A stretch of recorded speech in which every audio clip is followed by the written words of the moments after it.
ایک دن استاد صاحب نے کہا بیٹے کل تم نے ضرور آنا ہے، کچھ بات کرنی ہے۔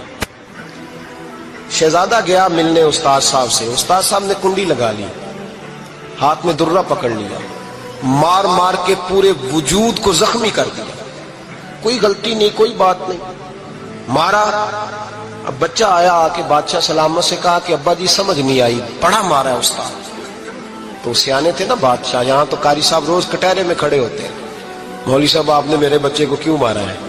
آپ 8,000 کے مولوی ہیں، میرا کئی کروڑ کا بچہ ہے، سویرے بدل لیں گے، خبردار آپ نے بچے کو ہاتھ لگایا، اپنی حیثیت میں رہے معاذ اللہ۔ جو قومیں استادوں کو کٹہروں میں کھڑا کرتی ہیں وہ ترقی نہیں کر پاتی، جو استادوں کو کٹہروں میں روز کھڑا کرتے ہیں۔ کہا ابا جی بڑا مارا ہے، تو والد بڑے سمجھدار تھے، کہنے لگے بیٹا استاد باپ ہوتا ہے، وہ زیادتی نہیں کرتا، کوئی بات ہوگی میں تیرے استاد کو کٹہرے میں نہیں بلاؤں گا۔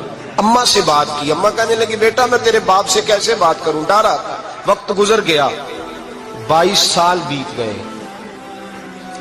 22 سال گزر گئے، بادشاہ کا انتقال ہوا، شہزادہ تخت پہ بیٹھا، پہلا حکم یہ دیا کہ میرے استاد کو بلاؤ، پہلا حکم۔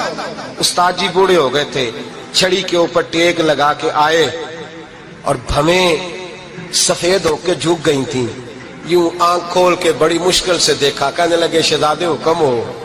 کب میں شہزادہ نہیں، اب میں بادشاہ بن گیا ہوں۔ استاد جی 22 سال بیت گئے، آپ نے مارا تھا، پر وہ درد چونکہ زیادتی کی تھی، میرا قصور کوئی نہیں تھا، تو نہ میری روح سے درد گیا ہے نہ میرے جسم سے گیا ہے، میں بے اختیار تھا، پوچھ نہیں سکتا تھا، آج با اختیار ہوا ہوں۔